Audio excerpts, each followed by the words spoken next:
मी सुनेत्रा अजित पवार राज्याची उपमुख्यमंत्री म्हणून माझी कामे निष्ठापूर्वक कळवणार नाही किंवा त्यांच्याकडे उघड करणार नाही. उपमुख्यमंत्री बनी है वो बात एक बात अच्छी भी है और दूसरी तरफ से दादा हमारे में नहीं है ये बात बुरी भी है. अजीत दादा ने खड़ा किए, उन्हीं को चुनाव में जीतने के लिए दादा घूम रहे थे और उसी दरमियान ये अपघात हुआ है.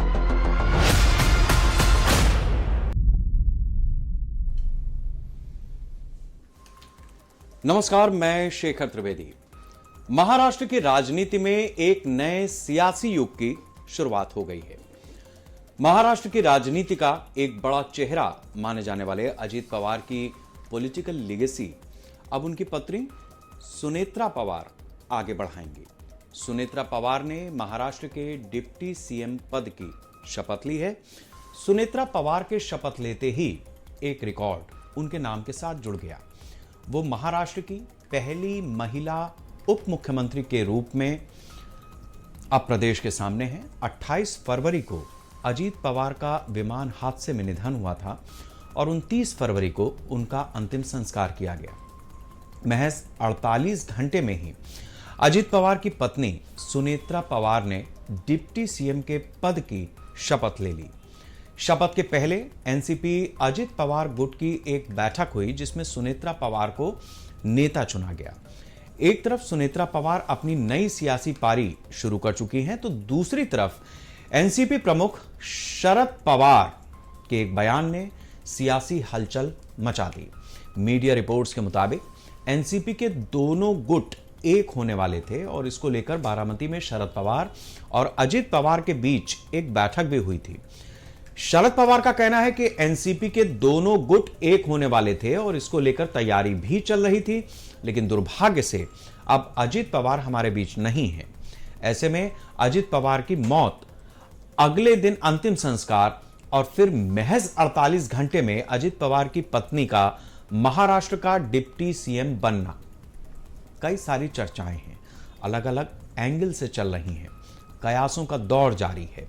फिलहाल अब अजीत पवार लोगों के बीच में नहीं है, लेकिन सबसे बड़ा सवाल यह है कि क्या एनसीपी के दोनों खेमे एक होंगे या फिर अजीत पवार की विरासत को उनकी पत्नी सुनेत्रा पवार अकेले आगे बढ़ाएंगी.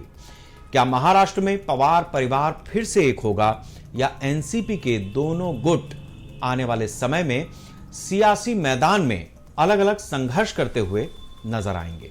आज चर्चा इसी बात पर होगी, लेकिन उससे पहले कुछ बयान जो इस पूरे घटनाक्रम को पुख्ता कर रहे हैं. त्याच्यामुळे अरे थांब ना दादा का थांब ना. मी धडकत पडेल आणि- सेशन आहे म्हणून मी आशा काकींना भेटायला गेले. मी आशा काकींची परवानगी घेतली की आशा काकी उद्या बजेट आहे तर मी जाऊ का? काकी म्हणल्या हो, देशाचं बजेट आहे आणि मी फ्लोर लीडर आहे राष्ट्रवादी काँग्रेस पक्षाची. तर काकी म्हणल्या नाही, काकींची परवानगी घेऊन आज दिल्ली. मतलब पूरे महाराष्ट्र के लिए, स्पेशली राष्ट्रवादी कांग्रेस पार्टी के लिए फिर से एक हिस्ट्री क्रिएट करने के लिए, क्योंकि हमारे पास पहले कभी महिला उप मुख्यमंत्री पद नहीं आया किसी के, मतलब महाराष्ट्र में पहली महिला डीसीएम होने के लिए और हिस्ट्री बनाने के लिए हम सबको ऐसे लग रहा है कि एक प्राउड मोमेंट है, क्योंकि हमने देखा है वही लगातार सोशल वर्क में महिलाओं के लिए, युवकों के लिए बहुत काम किया करती थी. अब उसका जो बेनिफिट है पूरे महाराष्ट्र को देखने मिलेगा. तो देखिए, महिला उप मुख्यमंत्री बनी है वो बात एक बात अच्छी भी है और दूसरी तरफ से दादा हमारे में नहीं है ये बात बुरी भी है. अब ऐसे सिचुएशन में हमको तो आगे जाना है और हमारे पास में कोई ऑप्शन नहीं है. हमारे पास में एक ही ऑप्शन है, सुनेत्रा बहनी, जो हमको लेके, सबको लेके, साथ में लेके चल सकती है. और उनके फैमिली में से किसी न किसी को आगे आना था, तो बहनी की शपथ विधि हुई है और हमको लगता है कि वो अच्छा काम करे. नहीं, वो उन्हीं को देना है, वही संभालेंगी. उनके अंडर ही पार्टी काम कर सकती है, दूसरा किसी के अंडर पार्टी काम नहीं करेगी. पार्टी सुनेत्रा वहीनी के अंडर ही काम करेगी. जो सही बात है कि आप जो कह रहे हैं कि पहली जो है उप मुख्यमंत्री जो है एक महिला महाराष्ट्र राज्य को मिली है. हम तो चाहेंगे कि महिला मुख्यमंत्री भी बननी चाहिए, मगर यह है कि जो हादसा हुआ है अजीत दादा के बारे में वो अभी भी सबके नजरों के सामने है. उनकी भी दिल की इच्छा होगी कि सुनेत्रा जी उप मुख्यमंत्री बने शायद उनका अलग दल है, दल करके वो शायद कुछ और भूमिका रखें, पर खून का रिश्ता करके अगर उनको व्यक्तिगत तौर पे पूछा जाए, पारिवारिक तौर पे, निजी तौर पे पूछा जाए, तो शायद उनकी भी चाहिए। हाँ, मतलब महाराष्ट्र को पहली बार डिप्टी सीएम जो है ये महिला मिली है, लेकिन अजीत दादा पवार हमारे साथ में होना तो जरूरी था, लेकिन अजीत दादा पवार हमारे बीच में नहीं रहे हैं, तो इसीलिए मुझे लगता है कि पहली डिप्टी सीएम सुनेत्रा पवार बनी है, वो अजीत दादा के तरह वो काम करती रहेगी, ऐसा हमको पूरा विश्वास है, और वो बड़ी एक्टिव भी है और वो अच्छा काम करेगी। अलग अलग तरीके की प्रतिक्रियाएं हैं। कोई इसे अच्छा बता रहा है, कोई इस बात को कह रहा है कि अच्छा क्या होगा वो आगे हम देखेंगे। अपनी अपनी तरह से लोग इस पूरे घटनाक्रम का इंटरप्रिटेशन कर रहे हैं, अनुमान लगा रहे हैं कि हो क्या रहा है। जो हो रहा है उसको देखते हुए हमारे साथ आज इस चर्चा को आगे बढ़ाने के लिए वरिष्ठ पत्रकार अनुराग त्रिपाठी जी हैं, महाराष्ट्र से हैं। महाराष्ट्र की सियासत को बहुत करीब से देखा है और बहुत बारीकी से समझते भी हैं। अनुराग जी, बहुत स्वागत है आपका हमारे साथ इस चर्चा में। मैं आपसे यही समझना चाहूंगा कि जो कुछ महाराष्ट्र में हो रहा है उसको किस तरह से देखना चाहिए। एक तो उप मुख्यमंत्री पद पर सुनेत्रा ताई आज बैठ गई हैं, ये तो एक सियासी सच है जो सामने दिखाई दे रहा है। महाराष्ट्र की राजनीति में एक और अंडर करंट जो चल रहा है वो है परिवारों का इकट्ठा होना। शिवसेना के दो हिस्से, अगर मनसे को मैं हिस्सा कह सकूं तो मानेंगे या नहीं, मनसे दो भाई ठाकरे बंधु इकट्ठा आ गए। वैसे ही एक एनसीपी में भी एक ऐसी स्थिति बनी थी। पिछला दोनों ने भी महानगर पालिका चुनाव अजित पवार ने बीजेपी का साथ छोड़ा अपने चाचा की पार्टी के साथ, और चाचा ने पूरी पार्टी को, पूरी कमान एक तरह से अपने भतीजे को सौंप दी कि अब आगे आपको इन्हीं के साथ काम करना है। ऐसी व्यवस्था थी आज तक। परिवार में आपने देखा एक बड़ा संकट आया, पूरा परिवार इकट्ठा रहा, है ना। शरद पवार, उनकी पुत्री, सब जिस तरह से लगे रहे, परिवार ऐसा लगा कि परिवार एक है। आज सुबह हमको कल ही से पता था कि सुनेत्रा ताई पवार कल शाम को शपथ लेने वाली हैं मोटे तौर पर। आज सुबह शरद पवार से जब पत्रकारों ने पूछा कि सुनेत्रा ताई शपथ लेने वाली हैं, आप क्या करें, तो शरद पवार ने कहा मुझे पता ही नहीं है, उनको बताया ही नहीं गया। शाम को उनकी पुत्री सुप्रिया निकली बाहर, तो उनसे पूछा गया, बोले मैं पार्लियामेंट अटेंड करने जा रहा हूँ, मैं अपनी पार्टी की लीडर हूँ वहां, और मैं जो है वो यहाँ अजित पवार के घर में सुनेत्रा ताई तो आ गई शपथ लेने मुंबई, बारामती के परिवार में अजित पवार की माँ भी जीवित है, उनकी अनुमति लेने गई थी मैं कि क्या मैं जा सकती हूँ क्या। बड़ा ये जो बयान है इसका मतलब क्या निकलता है। एनसीपी में अंदर ही अंदर भयानक घमासान इस बात पे चल रहा है कि दोनों धड़े इकट्ठा होने चाहिए या नहीं। शरद पवार का पूरा धड़ा समर्पित है कि वो जाने को तैयार, लेकिन एनसीपी उनको लेने को तैयार है। ऐसी स्थिति आज की दिखाई नहीं देती। क्योंकि शरद पवार, सुनील तटकरे या पटेल जो है, प्रफुल्ल पटेल, ये जो है ये पूरी एक तरह से शरद पवार के विरोधी रहे हैं, उनके टारगेट रहे हैं। उनको उच्चतम पद देने के बावजूद उन्होंने शरद पवार को लगा धोखा दिया है, तो उन्होंने कहा भी था कि इनको नहीं माफ करूंगा। तो उनको चिंता लग रही शरद, क्योंकि पार्टी इकट्ठा हुई तो फिर वो जो नेतृत्व है अपने आप सड़क के वहां पहुंच जाता है। शरद पवार चाहे या ना चाहे, पद दें या ना दें, है ना, वो स्थिति बनेगी तो वो जाना नहीं चाहते, उनकी इच्छा नहीं है। आज जब शपथ विधि से लोग निकल रहे थे तो हम पत्रकार जो उनसे पूछ रहे थे तो उनसे ज्यादातर ये कह रहे थे कि परिवार जो कहेगा वो हम लोग मान लेंगे, लेकिन कुछ स्वर बिल्कुल स्पष्ट कह रहे थे भाई ये बात हो गई। एक विधायक ने कहा भाई अजित पवार के साथ ये चर्चा भी विलीन हो गई कि दोनों इकट्ठा होने हैं।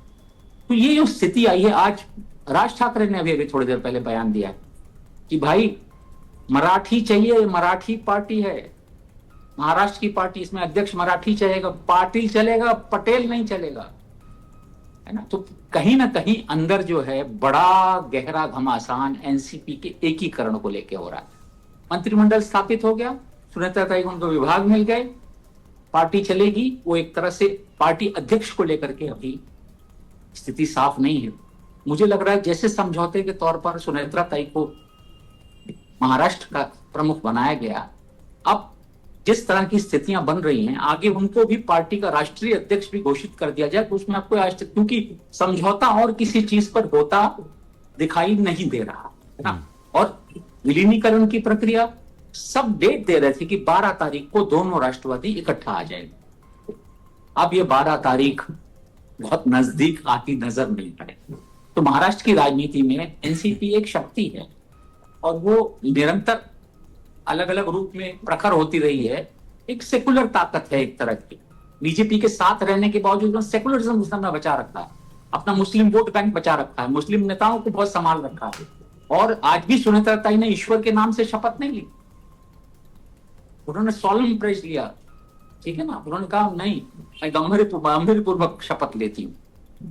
वो एक परिवार की परंपरा है। शरद पवार स्वयं ईश्वर में नहीं मानते, अजित पवार भी नहीं मानते, और उनकी पत्नी ने भी आज दिखा दिया कि वो है ना, वो जो चेहरा है वो अलग तरह का चेहरा है। वो अपनी राजनीति एनसीपी सेकुलर रखना चाहती है।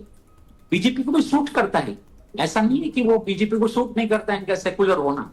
अब अलग लड़े तो उन्होंने कुछ वोट काटे, बीजेपी को उसका फायदा मिल गया। तो वो जो सेकुलर वोट ले जाती है वो कहीं ना कहीं बीजेपी भी चाहती है सेकुलर बने रहे, सेकुलरिज्म बना रहे एक तरह का। एनसीपी जो है वो, लेकिन जब इकट्ठा हो जाएगी तो उसकी ताकत बढ़ जाएगी। आज शिंदे की पार्टी विधायकों की संख्या के आकार पे थोड़ी सी बड़ी नजर आ रही हो, लेकिन कल अगर दोनों एनसीपी गढ़े इकट्ठा होते तो फिर एक पलटा है। कहीं न कहीं लड़ाई इस बात की चल रही है कि एक धुरी पर बीजेपी तो बन चुकी है, दूसरी धुरी राज्य में कौन सी पार्टी संभालेगा, नंबर 2 कौन होगा, ये लड़ाई अभी भी ओपन पूरी तरह से। तो ओपन की लड़ाई जो है वो अभी जारी है। अंदर ही अंदर सब हर पार्टी में ये जो है कोलाहल चल रहा है, क्या होगा, कौन होगा, कैसे होगा, ये अभी है ना भाई साहब, ये चल अंदर अभी घमासान थमा नहीं है। बिल्कुल अनुराग जी, जो बात आप कह रहे हैं इसमें तो कोई दो राय नहीं है कि राजनीति अपनी तरह से आगे बढ़ती है। आप अगर कोई सामान्य परिवार होता तो शायद 13 दिन तक वो कोई और चीज सोचने से भी परहेज करता, लेकिन 100 घंटे पूरे ना हो और पत्नी डिप्टी सीएम हो जाए दिवंगत की, राजनीति अपनी तरह से आगे बढ़ने लगे, जो कयास हैं उन पर काफी हद तक विराम लग जाए, नए समीकरण आहट लेने लगें। ये सारी चीजें महाराष्ट्र में जिस तरीके से राजनीति के इस युग ने देखी हैं, इस दौर ने देखी हैं, वो सदियों तक किस्से और कहानियों के रूप में लोगों के सामने आएंगी। अब मैं जो सवाल आपसे रखूंगा, मुझे नई जानकारी है कि आप उसको किस तरह से उसका जवाब देंगे, लेकिन मेरा काम है सवाल रखना और मैं रखूंगा। आप अपनी तरह से इसका जवाब दीजिए ताकि आपको ये चीज हमारे दर्शकों को बताने में और पहुंचने में उस चीज को थोड़ा सा लगे कि किस तरीके से शेखर वार्ता में चीजें आगे बढ़ती हैं। अनुराग जी, एक दौर था जब अब्दुल करीम तेलगी का मामला सामने आया था। तेलगी का मामला जब सामने आया, जब उसका नार्को टेस्ट हुआ, वो सीडी खुद मैंने देखी है और उसका एक डायलॉग, वो सीडी हालांकि उस तरह से मीडिया में कभी भी आई नहीं, लेकिन चूंकि कुछ जगहों पे आ चुकी थी, उसमें एक मैं भी था, मैंने देखा था कि वो बोल रहा था नार्को में, किसने कराया? बॉस। किसने कराया? बॉस। बॉस कौन है? पवार। ये उस सीडी का कान आज भी मेरा बजता है। समझ में आता है कि ये किस तरीके से पूरा मामला बना था। आपको भी हमारे ख्याल से जानकारी होगी इसकी। तो वहां से शुरू होता है। उसके बाद आप आइए अजित पवार। जब अजित पवार की मतलब ये बीजेपी के साथ में नहीं थे, सिंचाई घोटाला, तरह तरह की चीजें, आरोप लगा, उनके ऊपर भी आरोप लगा। प्रफुल्ल पटेल जो इस समय, या छगन भुजबल, सब आरोपी हैं अपनी तरह से, आरोप सबके ऊपर हैं। 100 करोड़ रुपए तो प्रफुल्ल पटेल ने 2009 के एफिडेविट में डाले थे जब वो चुनाव लड़ रहे थे। अपने एफिडेविट में उन्होंने 100 करोड़ डिक्लेयर किया था ऑन रिकॉर्ड। आगे पीछे का छोड़ दीजिए, ये जितनी, अच्छा उसके बाद केवल इतना नहीं है, पूरा बताते हैं कि पुणे इतनी प्रॉपर्टी, इतनी लिगेसी जिसको कह रहे हैं।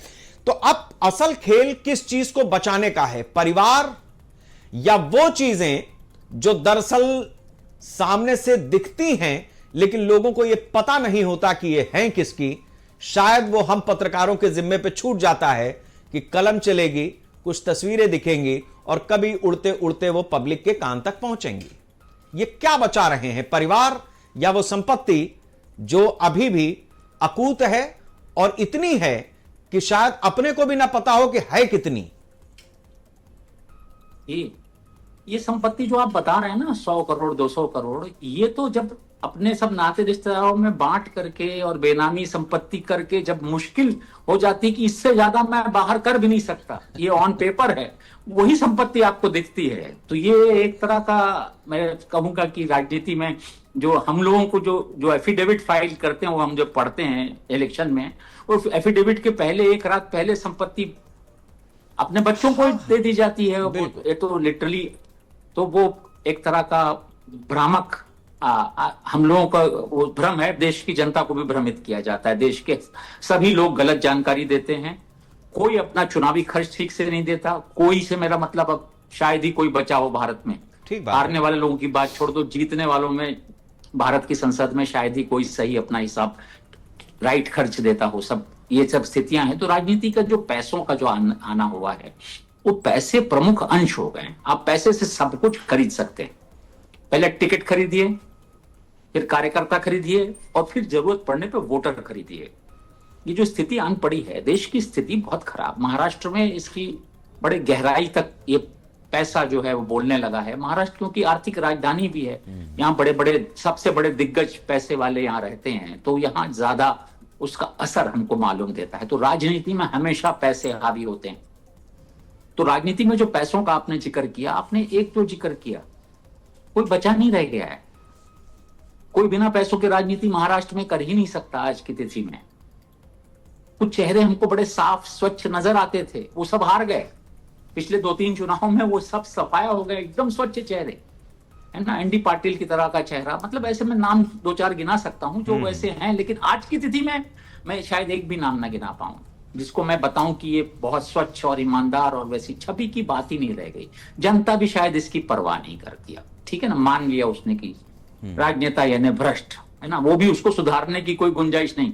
उस सिंबल पे वोट डालती है दनादन, कभी यहाँ नाम ही नहीं पड़ती यहाँ पर। ठीक है, तो अनपढ़ जनता भी है भारत की, एक बड़ी यथार्थ सच्चाई है जो राजनेता बोलते नहीं, हम पत्रकार भी बोलने से बचते हैं कि कैसे इतनी अनपढ़ रह गई जनता की सिंबलों पे ही वोट डाल रही इतने बरस बाद भी, नाम पढ़ती ही नहीं यहाँ पर। तो वो स्थिति जो है आज की, जब तक ये सब नहीं सुधरेगा तब तक वो सुधारने नहीं वाला। महाराष्ट्र की राजनीति में जो पैसों का खेल है, मेरे ख्याल से सारे पदों पे पहुंचने के लिए आपको कुछ प्री पेमेंट करना पड़ता है। आपको पुलिस का बड़ा पद चाहिए, प्री पेमेंट है, तो वो कहां से आता है? वो फिर नेता अपने उसमें लगाता है। ऐसे एक कुचक्र बन गया है। वो नीचे पेमेंट तो जनता ही करती है, कोई अपने जेब से थोड़ी पैसा। राजनेता जब बड़ा सा होर्डिंग लगाता है आपके चौराहे पर, तो उसके चच्चू का माल होता है क्या? वो तो जनता से ही उठाया माल, उसी के ठेकों में से 10% 20% जो आते हैं उसी से बड़े ठेके बनते हैं, इसीलिए पद पाना भी चाहते हैं। तो वो जो स्थिति है वो एक तरह का एक यथार्थ है। उस यथार्थ से कोई परे नहीं है आज की डेट में। मतलब आप इधर 2-4 एनसीपी के नेताओं के नाम गिनेंगे तो उधर भी है ना, हर पार्टी में नाम गिनाने पड़ेंगे। अनुराग जी, मैंने ये सवाल इसीलिए रखा था कि लोगों को सामने से दिख रहा है कि 12 फरवरी एक ऐसी तारीख थी जब दोनों राष्ट्रवादी एक होने जा रहे थे। इसी तरीके से जब अभी नगर निकाय के चुनाव हुए महाराष्ट्र में, जब ठाकरे बंधु साथ में आए तो लोगों को लग रहा है कि परिवार साथ में आ रहा है। लेकिन हकीकत यह है कि जिस तरीके से पिछले 1-1.5 दशक में कई राजनीतिक दल, कई परिवार, खासतौर से परिवार वाले राजनीतिक दल, उनकी जो आमदनी है, जो आमद है पैसे की, या तो उस पर ब्रेक लगा है या उनके ऊपर जांच की मतलब पुलिंदे खुल गए हैं, गांठी खोल दी गई हैं फाइलों की, तो सब अपने अपने को बचा रहे हैं। इस हमाम में सब नंगे हैं, लेकिन बात यह होती है कि हमाम में आ जाएं वापस, यह जरूरी है, वरना बाहर नंगे रहेंगे और बाहर रहेंगे हमाम से तो कोई देख लेगा। तो मेरे हिसाब से मेरे मेरे हिसाब से ये हमाम की जो प्रक्रिया है, मतलब हमाम में आ जाओ तो फिर बाकी बातें छिप जाएंगी। तो केवल इसकी प्रयास थी, वो चाहे दोनों राष्ट्रवादी हो, चाहे दोनों पवार ठाकरे हो, या फिर अन्य राजनीतिक दल भी, जिसमें कांग्रेस का नाम भी है, बीजेपी का भी नाम है। खेल में देखिए बने रहने के लिए सब कर रहे हैं, है ना। बीजेपी ने अभी विधायकों की खरीद की है थोक के भाव, कई बार मध्य प्रदेश से लेके महाराष्ट्र तक थोक की खरीद हुई है। तो वो भाई साहब वो क्यों है, सत्ता बचानी है, सत्ता बनाए रखनी, इसके लिए सब खेल हर पार्टी कर रही है ना। तो ये हमको अब उस पर मेरे ख्याल से बहुत चर्चा करने का ज्यादा मतलब, मैं ये आपको इसलिए समझाने की कोशिश कर रहा था ज्यादा, जब जनता को ही चिंता नहीं रह गई तो नेताओं को कहां से रहेगी। नहीं, मैं इसको चाहता हूं कि आप महाराष्ट्र की जो इस समय की पॉलिटिक्स है, जो महाराष्ट्र में, चूंकि लोग ये देख रहे हैं कि वो नजदीक आ रहे थे, वो दूर जा रहे थे, लेकिन ऐसा है नहीं। उस चीज का जो विश्लेषण है वो आप ही कर सकते हैं और मुझसे कहीं ज्यादा बेहतर करेंगे। मैंने तो केवल सिरे दिए हैं। जी। तो मैं महाराष्ट्र की राजनीति में जो देखिए, पैसे एक प्रमुख अंश है राजनीति का, और वो राजनीति में आजकल, क्योंकि आगे चुनाव में पहले कार्यकर्ता ही पैसे नहीं लेते थे, अब तो नेता को बांटने पड़ते हैं। एक तरह की दुकान खोल के बैठता है वो, तब चुनाव लड़ता है। एक तरह का आज की स्थिति, आज की डेट, कई बार जनता भी पैसे मांगने आती है, उसको भी बांटना पड़ता है। आज ये यथार्थ है, इस यथार्थ से चीजें बदली हैं, तो हमको बहुत ज्यादा वहां जाने की जरूरत नहीं है कि ये कैसे क्यों हो रहा है। इस पर जो उसका जो नैतिक पक्ष है उस पर चर्चा का भी ज्यादा मतलब भाई साहब रह नहीं गया आज की राजनीति में, है ना। अब हम लोग ही, हम और आप जैसे लोग ही हैं, तो लोग कहेंगे इनके पास पैसा है नहीं, इसलिए लोग समझते नहीं, इसलिए जानते नहीं। ये भी भाई साहब आरोप और हम पे मर दिया जाएगा, ठीक है ना। लेकिन यथार्थ जो है वो, राजनीति का यथार्थ जो है वो ये है कि सबके, ये जो राजनीति है ये आजकल, अब देखिए खेल जो हो रहा है, समीकरण जैसे आज भी महाराष्ट्र में बन रहे हैं, उस समीकरणों के पीछे सत्ता का खेल है। सत्ता क्यों चाहिए? तो सत्ता पैसों के लिए चाहिए, आवक बनी रहे, है ना। आवक बनी रहे तो सब काम चले, है ना। अजित पवार आज जो है वो उनको मुंबई से बारामती जाना था, जो बहुत बड़ी दूरी नहीं है, मेरे ख्याल से रात को निकलते तो 3.5 घंटे में चले जाते, पर वो गए किससे? वो गए एक प्राइवेट प्लेन से, जो दिल्ली से मंगाया गया भाई साहब। वो दिल्ली से मुंबई आया, मुंबई से वो वहां गया। भाई साहब कितना खर्चा लगा होगा भाई साहब, है ना।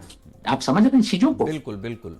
तो ये अच्छी बात है कि वो सरकारी पैसा नहीं था, वो खुद के पैसे खर्च कर रहे थे। इतना तक हम उसको कह के उसको शायद छोड़ देते हैं, वहां भी नहीं संसार में, इतने पे पर्दा हम डाल देते हैं ना। तो वो जो पैसों का जो कारोबार है, वो पैसों का कारोबार हम जो है देख रहे हैं। परिवारों का विघटन, परिवारों, ये जो परिवार, सत्ता ही आने पे परिवार विघटित होते हैं। जैसे ही सत्ता आती है तो कौन माल बनाएगा, कौन रखेगा, इस पे लड़ाई हो जाती है। जैसे एक बड़ा आदमी मरता है तो उसके बेटों में संपत्ति के लिए लड़ाई होती है, ऐसे ही राजनेता के घर में तो उसके जीते जी लड़ाइयां हो जाती हैं। इसको लेकर के हर घर में ये स्थिति आन पड़ी है।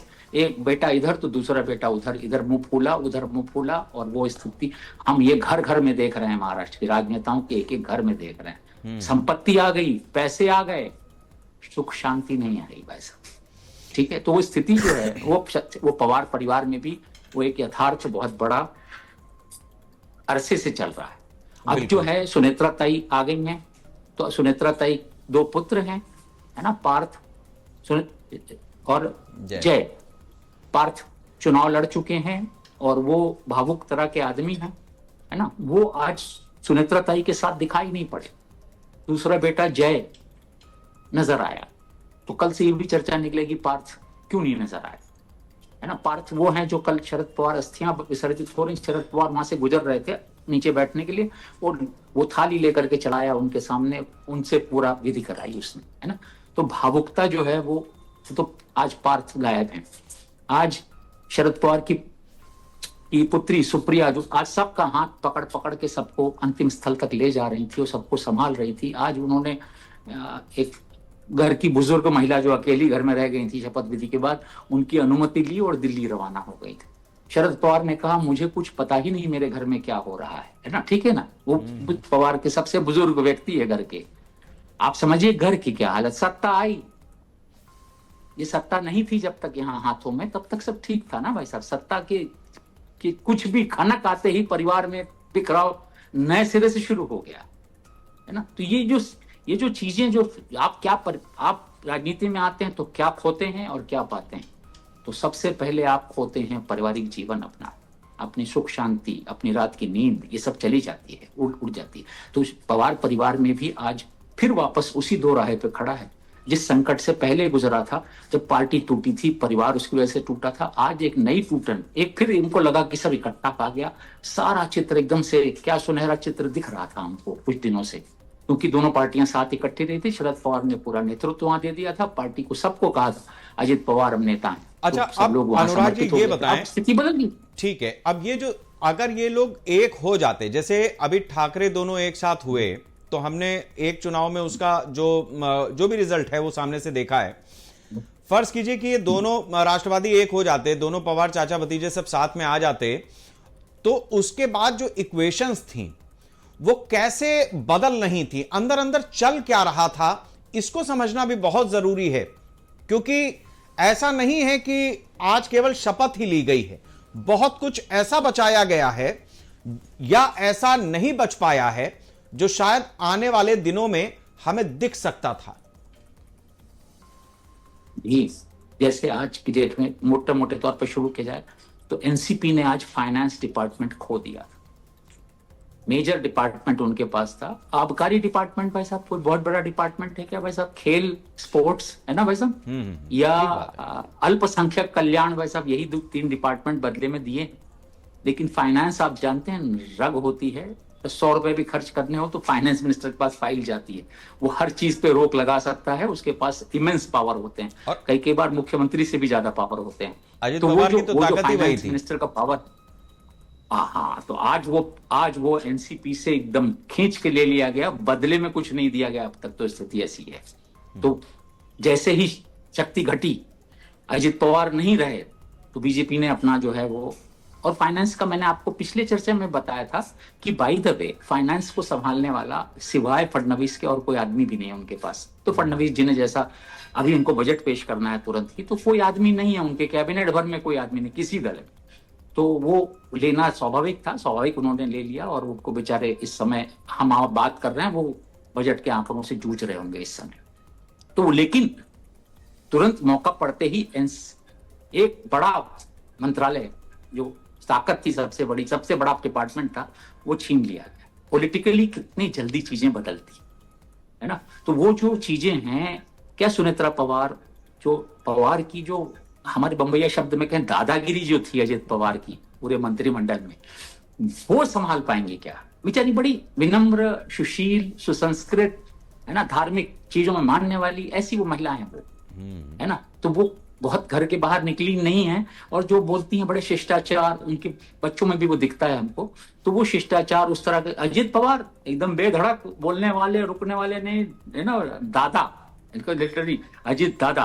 तो एक तरह की धमक रखने वाला व्यक्तित्व, तो एक बिल्कुल दबंग किस्म का व्यक्तित्व, वो जो चीज करवा ले जाता था, अब वो फिर एनसीपी के पास वैसा व्यक्ति नहीं है। फिर से लगा छगन भुजबल वैसे एक व्यक्ति हो सकते थे, लेकिन छगन भुजबल और अजित पवार से शुरू से ठनी है, दोनों कैंप अलग अलग हैं, इकट्ठा आ गए हैं किसी कारण से, लेकिन फिर वो जमते नहीं है स्थिति। तो आज की डेट में जो अभी भी जो है वो ये सही बात है कि वो सुनेत्रा जी वहां बैठ गई हैं, लेकिन असल में सुनेत्रा जी को वहां बिठा करके पावर नीचे कौन चलाएगा, ये प्रश्न जो है अभी जो है वो हमको धीरे धीरे ये बातें खुलेंगी कि किस चीज पे समझौता हुआ है, कौन उनको चलाएगा। तो पार्टी अध्यक्ष भी उनको बना दिया जाता है, तो वाकई कौन अध्यक्ष होगा पार्टी का? इसका एक मतलब तो बिल्कुल साफ है अनुराग जी, इससे एक चीज तो स्पष्ट होती है कि फर्ज कीजिए कि ये दोनों राष्ट्रवादी एक साथ आ जाते, अजित पवार और शरद पवार एक हो जाते और अजित पवार होते, लेकिन शरद पवार का जिस तरीके से समीकरणी दिमाग है, जिस तरीके की इक्वेशंस उनके दिमाग में चलती हैं, शायद बीजेपी का सेंटर हो या स्टेट लीडरशिप हो, वो इस बात को बहुत अच्छी तरीके से समझती थी या समझती है कि अजित पवार को समझाया जा सकता है, भले वो कितने भी अजित दादा ही क्यों ना हो, लेकिन उनको समझाना आसान है। लेकिन उसके आगे बात जब शरद पवार तक जाती है, तो शरद पवार दाहिना दिखा करके बायां कब निकल लेंगे, इसका अंदाजा किसी बड़े बड़े राजनीतिज्ञ को नहीं लग पाता है। आज सुबह की बात बताऊं, बारामती में शरद पवार ने क्या किया। कल शरद पवार इतने दुखी थे कि आत्मा तक दुखी थे। ऐसा लगता था कि 85 वर्षीय शरद पवार कल उठ करके अपना काम भी करेंगे। इतने सुबह वो कहाँ थे? कल वो गए एयरपोर्ट, वो जगह देखी, मुआयना किया तुरंत घंटे भर के अंदर। रात को ऐसा विलाप कर रहे थे कि हमको डर लग रहा था, उनकी चिंता लग रही थी एक वरिष्ठ नेता का क्या हो। आज सवेरे वो गए नीरा कनाल। नीरा कनाल वो चीज है जो बारामती को बारामती बनाती है।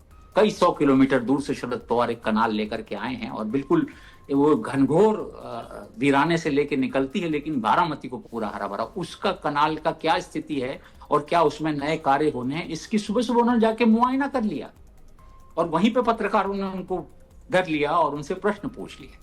तो वो जो आप देख रहे हैं, शरद पवार घर नहीं बैठ रहे हैं अभी भी, है ना, at this age, at this juncture और इसी हालत में भी, है ना। तो परिवार जो अभी शरद पवार ने बताया, आज बताने की कोशिश की कि मैं अभी हूं, है ना, मैं कायम हूं और मैं रहूंगा। तो वो जो रहने की जो बात है, वो तो राजनीति लंबे दूर तक चलेगी। तो बारामती में भी ये लड़ाइयां होंगी जब आपस में भी परिवार की, जो अगर इकट्ठा ना हुए तो ऐसी स्थिति आन पड़ सकती है। फिर घायल शेर ज्यादा खतरनाक होता है, चुनाव लड़ना पड़े, घायल शेर ज्यादा खतरनाक होता है। हाँ, तो वो जो स्थिति आज की डेट में हम स्थिति को जो समझ रहे हैं, हम बहुत सारी चीजें आगे के लिए भी देख रहे हैं और वो कुछ बहुत अच्छी परिवार के लिए, बारामती के लिए, महाराष्ट्र के लिए बहुत अच्छी चीजें नहीं देख रहे हैं। इसलिए उसका उच्चारण बड़े जोर से नहीं करने की कोशिश कर रहे हैं, उसका संकेत भर दे रहे हैं आज की डेट में कि स्थिति जो है वो बहुत अच्छी नहीं है। शायद ये इकट्ठा आते, देखिए विघटनकारी जब दल फैलते हैं, छोटे छोटे बहुत सारे दल हो जाते हैं, तो राजनीति खराब हो जाती है। जब दो मुख्य धुरियां हों और लड़ाई हो रही हो तो काफी हद तक वो पैंतरेबाजी होती है, लेकिन कुछ हद तक वो चुनाव की स्थिति ठीक रहती है। जब छोटे छोटे दलों में सत्ता बंटनी शुरू होती है तो कैसा भ्रष्टाचार होता है, कैसा, ये हम सब बड़े करीब से देख चुके हैं। तो एनसीपीओ का इकट्ठा होना, ये एक तरह का छोटे छोटे दलगत राज्य तो इकट्ठा होना और कहीं दो धुरियों पे दलों का इकट्ठा होना कहीं ना कहीं एक अच्छी चीज होती है कि कम से कम जब तक दो बड़े दल इकट्ठा नहीं आते देश में, तो इस तरह की चीजें होना और इस तरह की धुरियों पे लड़ाई होना और ऑप्शन देना देश को कि भैया ये और ये एक ऑप्शन है ना, तो वो ऑप्शन कम से कम दे सकें, ऐसी स्थिति तो कम से कम आन पड़े। तो वो स्थिति जो है उसके लिए एनसीपी का इकट्ठा होना एक बड़ा कदम था, है ना। जैसे शिवसेना का इकट्ठा होना एक कदम है ना। ठीक है, सब अभी भी शिवसेना दो धड़ों में बटी हुई है, भले दो भाई इकट्ठा आ गया, शिंदे अपनी शिवसेना अलग लेकर के बैठे हुए हैं। शिवसेना एक ताकत है और वो मराठी खेल जब खेला गया तो 65 सीटें शिवसेना ने अपनी बरकरार रखी हैं कॉरपोरेशन में। और हालत ऐसी है कि जो लोकल जो निकाय हैं, बंबई के जो निकाय हैं, वो 24 जो वार्ड हैं उनमें 12 वार्डों में वार्ड समितियां बनती हैं, जो प्रभाग समितियां कहलाती हैं। वो उनके पास मेजर पैसे खर्च करने का 5 लाख तक का कोई भी काम वो सैंक्शन करते हैं, वो करोड़ों में बजट उनका हो सकता है। तो 12 निकायों में शिवसेना उद्धव का अध्यक्ष बैठेगा आने वाले समय में और उनकी मेजोरिटी होगी आधा स्थिति में। तो आप समझ सकते हैं कि सत्ता का खेल से उद्धव ठाकरे बाहर नहीं हुए। अगर ये राज ठाकरे वाला उन्होंने समझौता ना किया होता तो उनकी स्थिति बहुत, कांग्रेस से सिर्फ लेकर के चलते तो शायद ये स्थिति उनकी ना रहती। मनसे से जो समझौता हुआ उससे एक नीचे जो है परिवार जब इकट्ठा आता है तो नीचे कई बार कार्यकर्ता, पुराने कार्यकर्ता भी निकल करके बाहर आते हैं और खेल होता है।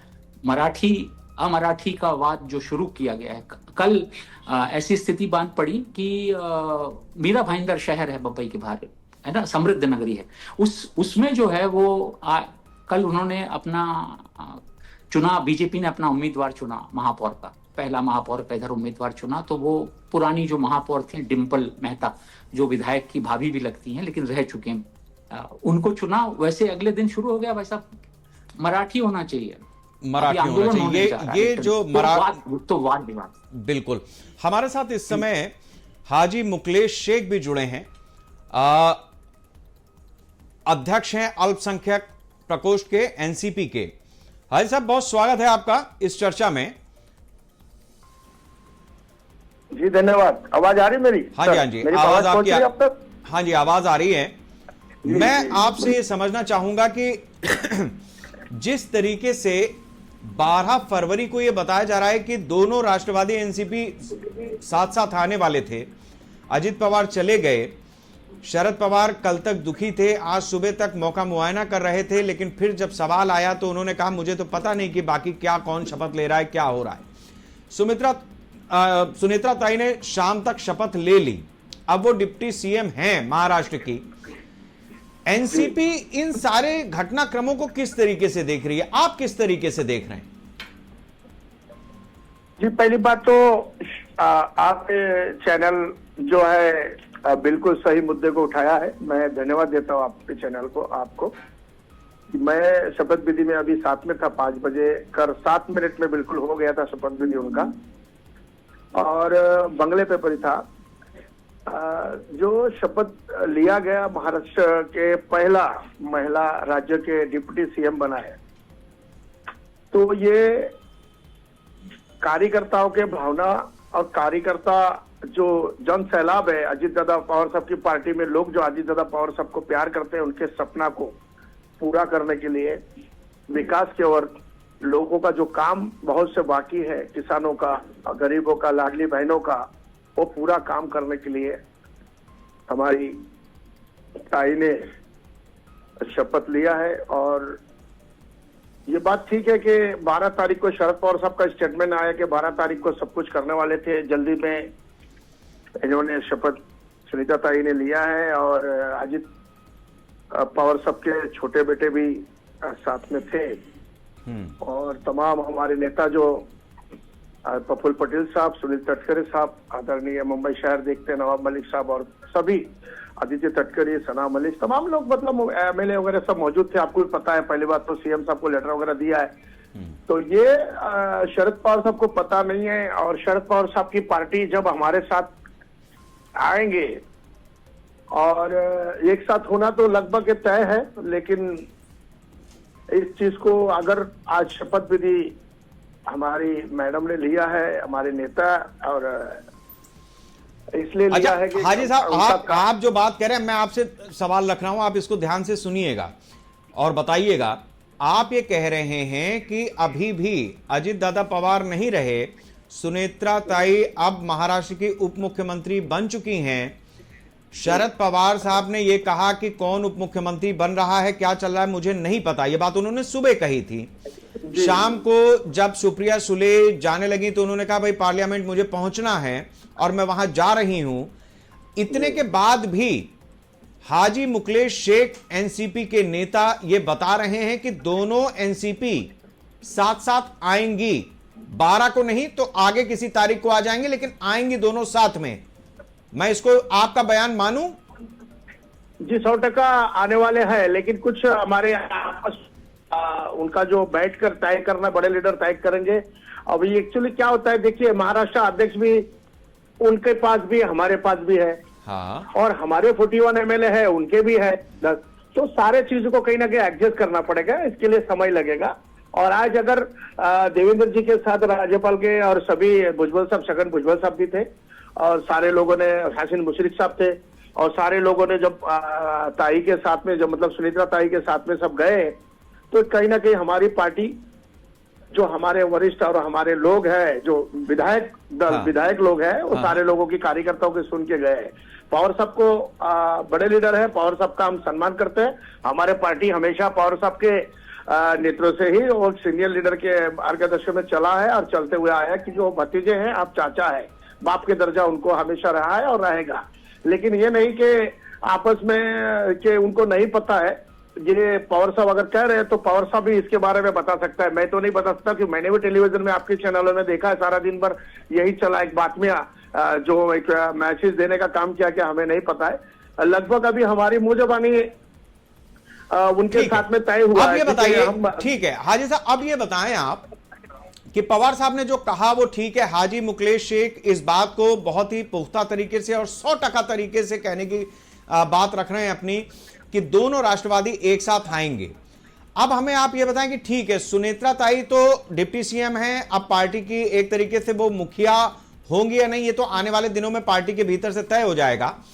दोनों राष्ट्रवादी साथ में आएंगे या नहीं आएंगे, ये कौन तय करेगा? अजित पवार दादा की पार्टी के नेता तय करेंगे या अजीत पवार दादा की पार्टी ने जिस पार्टी के साथ में समझौता किया है यह बात वहां से आएगी?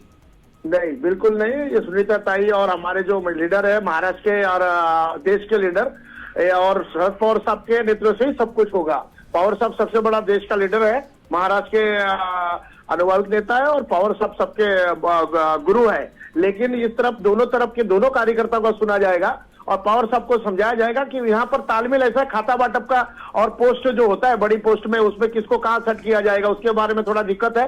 वरना अजीत पवार साहब का सपना है कि दोनों पार्टी मिलकर काम करे। उस सपने पे हम लोग साकार और उस सपने पे वो खरा उतरने के लिए हमारी जो ताई है उसमें पूरे तटकरे साहब हो गया, प्रफुल्ल पटेल साहब हो गया और भुजबल साहब हो गया, सारे लोग, हम नवाब मलिक साहब हो गया मुंबई शहर देखते, उनके तरफ से पूरी कोशिश किया जाएगा कि हम किस तरह दोनों पार्टी को साथ में लेकर काम कर सके और इससे बेहतरीन लोगों को न्याय दे और किसानों के हित के लिए देश के विकास और सबके साथ सबका विकास। मोदी जी की सरकार में हम दिल्ली में भी है सुप्रिया ताई, अभी कह नहीं सकता हूं कि सुप्रिया ताई मिनिस्टर बने या नहीं बने, लेकिन प्रोसीजर तो यही चल रहा है कि अगर हम एक होते हैं हमारे साथ, अगर उनकी पूरी कमेटी और उनकी टीम आते हैं तो हम कहीं ना कहीं एडजस्ट करेंगे और उनके भी बातों को हम लोग सुन के करेंगे क्योंकि हमारे सीनियर है, कहीं ना कहीं दोनों तरफ सुनना पड़ेगा साहब। ये मेरा जवाब, यही मेरा कहना है कि एक तरफ से काम नहीं चलेगा और हम सब कार्यकर्ता चाहते हैं कि मिलजुल के काम करें, मेरा ये कहना है। ठीक है हाजी साहब, आप हमारे साथ बने रहिए। आपने कुछ चीजें बड़ी महत्वपूर्ण कही हैं। हमारे साथ महाराष्ट्र की राजनीति को करीब से देखने वाले अनुराग त्रिपाठी जी भी जुड़े हुए हैं, वरिष्ठ पत्रकार हैं। अनुराग जी, हाजी जी की बात को आपने बड़े ध्यान से सुना है, एक एक शब्द पे, और उन्होंने बड़ा क्लियर कट डिफाइन किया है। अभी भी जो हमारी आपकी बात हो रही थी उसमें मैंने आपसे यही सवाल रखा था कि अजीत दादा पवार से, वो दादा हैं लेकिन फिर भी किसी को डर नहीं लगता है और समझौता हो जाता है, लेकिन वो समझौता तब होता है जब शरद पवार से वो अलग होते हैं, यानी threat still looms. Sharad Pawar अभी भी हैं और पूरी ताकत से हैं। दोनों एनसीपी अभी भी उनको वरिष्ठ मान नहीं है, गार्जियन मान नहीं है। दिल्ली में समझौते की बात हो रही है, क्या ये सारी चीजें संभव हैं? और सुप्रिया सुले जो निकली हैं वो दिल्ली ही गई हैं और यहां जो हाजी साहब बात कह रहे हैं वो भी इशारा उसी तरफ जा रहा है। इसको हम जोड़ें, कैसे जोड़ें, कितना जोड़ पाएं? सबसे पहले तो हाजी साहब ने जितने, मुकेश एक साहब ने जितने सलीके से अपनी बात कही और जितना उनका क्लियर थिंकिंग और विजन है, मैं कम उम्र में मैं देख रहा हूं उनको, तो उनको देख रहा हूं इतनी साफ गोई से उन्होंने बात और उनका विचार बहुत स्पष्ट है। तो वो आमतौर पर एनसीपी के कार्यकर्ताओं का यही विचार है, 95% लोगों का शायद एनसीपी में यही विचार है। दोनों लोग इकट्ठे आ जाएं, परिवार तय कर ले अपने बैठ के और सब, उसमें कोई विवाद नहीं है। लेकिन ऊपर का नेतृत्व जो है वो उसको मानने को तैयार नहीं है और शरद पवार स्वयं इसको मानते नजर नहीं आ रहे। आज सवेरे जब प्रेस कॉन्फ्रेंस हो रही थी तो उसमें निकला जिक्र धनंजय मुंडे का, जो एक बड़े नेता हैं एनसीपी के। तो शरद पवार बिफर पड़े और उन्होंने कहा उसकी बात ही मत करो मुझसे। मैंने उसको बनाया, खड़ा किया, सबके बावजूद विपक्ष का नेता बनाया, है ना। फिर भी उसने जो उनके मन में भी कहीं आज के घटनाक्रम के बाद कड़वाहट कम नहीं हुई है। तो इसी कड़वाहट से तो लोग डर रहे हैं। एनसीपी के जो बड़े नेता हैं वो पवार के गुस्से से डर रहे हैं कि क्या उनको साथ छोड़ के जो निकले थे उसके बाद जो उनके मन का गुस्सा है, जो उनके मन का, जो उनके प्रति जो रोष है उनको, तो शरद पवार का रोष कहीं पार्टी में आने के बाद तो नहीं झेलना पड़ेगा। मेरे ख्याल से ये चिंता दो लोगों का तो मैं नाम लूंगा, सुनील तटकरे और प्रफुल्ल पटेल। ये तो टारगेट पे शरद पवार के रहे हैं, उन्होंने साफ साफ शुरू में कह दिया था। तो इनको माफी जिस तरह की चीज होती है ना, जब हम परिवार विवाद होते हैं तो पुरानी बहुत सारी बातें भुला करके नए सिरे से शुरू करना पड़ता है। तो मेरे ख्याल से शरद पवार जी को भी अगर अपने जीवन काल में दोनों राष्ट्रवादियों को इकट्ठा करके और अपने लिए भी एक बड़ी भूमिका साकार करनी है तो उनको भी बहुत सारी चीजें माफ करनी पड़ेंगी, छोड़नी पड़ेंगी कई चीजें, और वो तभी ये संभव हो पाएगा। तो वो होता अभी आज की तिथि में दिख नहीं रहा है और पार्टी में आम जन जो है यही, जैसे मुकेश शेख साहब बोल रहे हैं वही सोच रहा है ना, कि पार्टियां इकट्ठी हो, पार्टी इकट्ठा हो जाए, परिवार एक आ जाए। ठीक है, अभी उनको भी एक सरपरस्ती चाहिए और खासतौर से आज ही मुकेश शेख जैसे जो नेता हैं उनको ये लगता है कि वो शरद पवार अगर आ जाएंगे तो उनको आगे बढ़ने का काफी एक चांस बन जाएगा। हाजी साहब, ये बात है या नहीं है? मतलब अगर मान लीजिए अब अजीत दादा तो रहे नहीं, एनसीपी जो अजीत पवार दादा की थी उसमें भी बहुत सारे ऐसे कद्दावर नेता हैं जो शायद यंगस्टर्स को उतनी तेजी से आगे ना बढ़ने दें। शरद पवार एक ऐसे शख्स हैं जो नए सिरे से अगर सारी चीजें एक हो जाती हैं तो पुराने को वो हटा भी सकते हैं, छांट भी सकते हैं और उसके बाद आप जैसे युवाओं को लेकर के आगे भी बढ़ सकते हैं और एक नया समीकरण तैयार कर सकते हैं।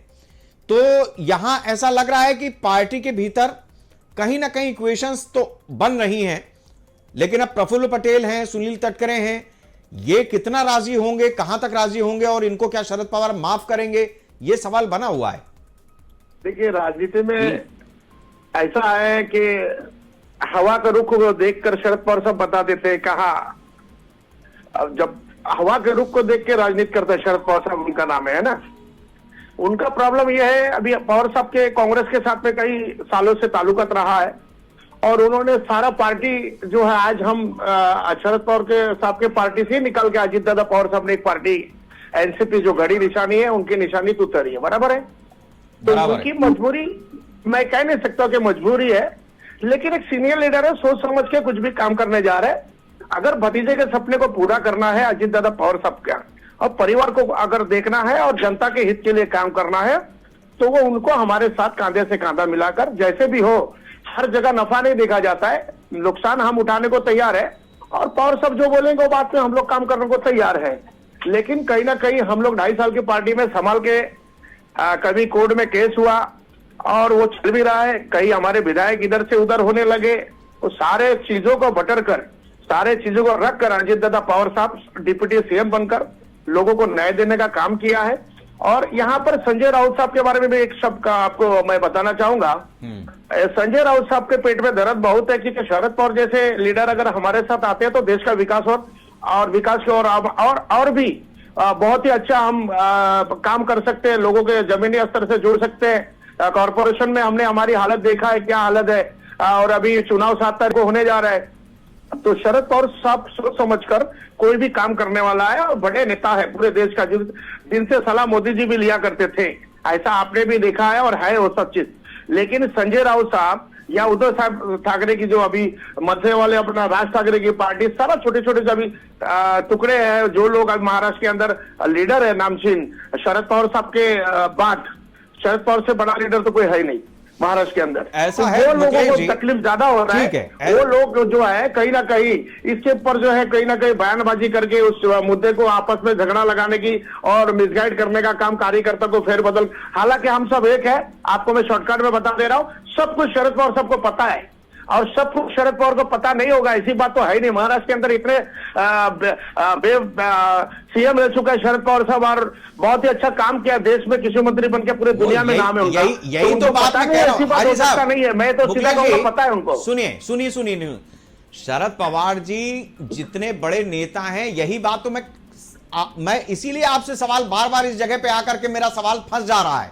आप समझिए, आपने कहा कि शरद पवार जी इतने बड़े नेता हैं कि वो हवा का रुख पहचान लेते हैं। मैं दूसरी बात कह रहा हूं, शरद पवार जी इतने बड़े नेता हैं कि वो जब चलते हैं तो हवाएं जिस तरफ चलने लगती हैं और बीजेपी को खतरा यही है क्योंकि आपकी पार्टी का जो सेकुलर ताना बाना है वो बीजेपी के लिहाज से तो सूट करता है। नहीं, हमारी पार्टी भी सेकुलर है साहब, अजीत दादा की पार्टी भी सेकुलर है। बेधड़क से हिंदू मुस्लिम सिख ईसाई उनसे जुड़े। मैं यही कह रहा हूं, शरद पवार साहब की पार्टी में लोग थे है, लेकिन हम जो तेजी से आगे जा रहे हैं वो हमारी पार्टी को भी आप देखिए ना। आप बात नहीं समझे, मैं यही कह रहा हूं कि आपकी पार्टी यानी अजीत दादा पवार की जो एनसीपी है उसका फायदा बीजेपी को तो मिल रहा है। आप जैसे बहुत सारे नौजवान या जो मुस्लिम तबका बीजेपी को कतई पसंद नहीं करता, वो भी इस समय बीजेपी की सरकार का हिस्सा है। आप बीजेपी की सरकार का हिस्सा हैं, सुनेत्रा ताई ने जब शपथ ले ली है तो। लेकिन आप बीजेपी को वोट नहीं देंगे, आप घड़ी को वोट देंगे, ये भी तय है। नहीं, वो हमारी पार्टी अलग है, विचारधारा अलग है ना साहब। हम खाली उनके साथ में है पार्टी महाराष्ट्र सरकार में, लेकिन विचारधारा से समझौता नहीं किया ना। हाँ, यही मैं कह रहा हूं। अब सवाल इस बात का है, बीजेपी जिस विचारधारा की है उस विचारधारा को एकदम से पलटने का मादा अजीत पवार में नहीं था, नहीं मान लीजिए था भी तो उन्होंने नहीं किया, लेकिन शरद पवार ये कर गुजरेंगे। बीजेपी को अपना खतरा पता है, वो बीजेपी की चलती सरकार पलट सकते हैं, ये बीजेपी जानती है। मैं ऐसे कह रहा हूं, आप इस बात को समझिए। नहीं नहीं, ऐसा कुछ नहीं होगा। जो हमारी जो ताई है, अपना जो सुप्रिया ताई सुले मैडम जो है वो समझदार है, और शरद पवार साहब अभी अपनी तबीयत पानी का ख्याल कर रहे हैं। लोगों के अंदर मतलब जो है ज्यादातर इसके अंदर आप देख सकते हो, नेतागिरी में सबसे ज्यादा टाइम अगर कोई दे रहा था सुप्रिया ताई। और हमारी पार्टी में आप देखिए अजीत पवार साहब और हमारी जो मैडम डिप्टी सीएम बनी है सुनीता ताई पवार, अजीत पवार मैडम, वो उन्होंने भी बहुत जमीनी स्तर से लोगों को, कार्यकर्ता को देखा है, पहचानता है, लोगों से बातचीत करता है, और दोनों तरफ बराबर होगा मेरे हिसाब से। अभी शरद पवार साहब तो है ही है, पवार साहब के कार्यकर्ता को सलाम, पवार साहब को सलाम, हम भी पवार साहब के कार्यकर्ता है। लेकिन जब विकास की ओर आपको जाना है, लोगों को अभी जो देखिए वो जमाना और था, 3 रुपए किलो लोग चावल खाते थे। आज लोग महंगाई के जमाने में फिर भी लोगों का असर नहीं हो रहा है। पेट्रोल 100 रुपए लीटर डालने के बाद भी लोग गाड़ी लेके घूम रहे हैं कि घर में 3-3 गाड़ी है। तो सोच बदलना पड़ेगा, सोच बदलेगा सब कुछ बदल जाएगा। ये बीजेपी को ना देखे, हमारे जो लोग कार्यकर्ता जुड़ रहे हैं, जो समाज के लोग जुड़ रहे हैं, वो शरद पवार साहब के लोग हैं। अजीत पवार की पार्टी शरद पवार के साथ में है, और अजीत दादा पवार साहब की पार्टी के कार्यकर्ता जो है पवार साहब के साथ है। पवार साहब को मान सम्मान सीखते मिलेगा, पवार साहब की बातों से ही हम चलेंगे। उनसे बड़ा लीडर हिंदुस्तान में और मेरे हिसाब से महाराष्ट्र में नहीं है। हाजी साहब, मेरा आखिरी सवाल अब आपसे, इस चर्चा में समय खत्म हो रहा है, आप जल्दी से इसका भी जवाब दे दें जी। शरद पवार साहब को अजीत दादा पवार की एनसीपी स्वीकार कर ले, ये बात मान ली मैंने जी, लेकिन भारतीय जनता पार्टी शरद पवार को स्वीकार कर ले, आपको ऐसा लगता है? भारतीय जनता पार्टी के कोई सवाल ही नहीं आता है। भारतीय जनता पार्टी हमेशा आज शरद पवार का साहब का सम्मान करते हैं, मोदी जी से, अमित शाह से लेकर देवेंद्र जी सम्मान करते हैं, शिंदे साहब सरकार चला रहे हैं, सम्मान करते हैं, और वो कुछ नहीं है, वो सीनियर लीडर है, तो उसमें कोई दिक्कत नहीं है। अगर मेरी बात सुनिए, अगर विकास की ओर जाना है तो भैया समझौता तो करना पड़ेगा। अगर आप बोलोगे कि आज कांग्रेस में रह क्या गया, खत्म हो गई कांग्रेस, आज उनके साथ जितने लोग गठबंधन में है वो क्या रह गया, कुछ नहीं रह गया, रस्सी जल गया, बल ले गया, ऐसे हिसाब हो गया। मैं तो सीधा बोलूंगा, मेरे पास आज सरकार में समय आ ही नहीं सकता है, सरकार उनसे बन ही नहीं सकता, जितना सीट है उतने में सरकार नहीं बनेगी ना, सरकार गिरा सकता है वो। ठीक है मुकेश जी, मेरे पास आज समय इतना ही था, बहुत बहुत शुक्रिया आपका भी, अनुराग जी आपका भी बहुत बहुत शुक्रिया। आज इस चर्चा में इतनी बात तो साफ हो गई है कि राजनीति अपनी तरह से आगे बढ़ती है, और जब वो आगे बढ़ती है तो उसमें तमाम रिश्ते, तमाम नातेदार और तमाम ऐसे लोग वो पीछे छूट जाते हैं जब सत्ता सामने होती है। और अब जब आप सत्ता में हैं वापस 4 दिन के अंदर, तो अब यहां से सत्ता आपको चलाती है। अब देखना यह है कि सत्ता जो चला रहे हैं वो इस खतरे को कितनी देर तक झेल लेते हैं कि उनकी सत्ता चलती रहती है या सत्ता पलट जाती है। मैं फिर इस चर्चा के आखिर में वही बात कहूंगा कि भारतीय राजनीति के वर्तमान परिप्रेक्ष्य में शरद पवार की उम्र जो भी हो, लेकिन वो एक ऐसे राजनेता हैं जो दाहिना दिखा करके कब बाएं कट लेंगे कोई नहीं जानता। नमस्कार। मी सुनेत्रा अजित पवार राज्याची उपमुख्यमंत्री म्हणून माझी कामे निष्ठापूर्वक कळवणार नाही किंवा त्यांच्याकडे उघड करणार नाही। उपमुख्यमंत्री बनी है, वो बात एक बात अच्छी भी है, और दूसरी तरफ से दादा हमारे में नहीं है, ये बात बुरी भी है। अजीत दादा ने खड़ा किए, उन्हीं को चुनाव में जीतने के लिए दादा घूम रहे थे, और उसी दरमियान ये अपघात हुआ है।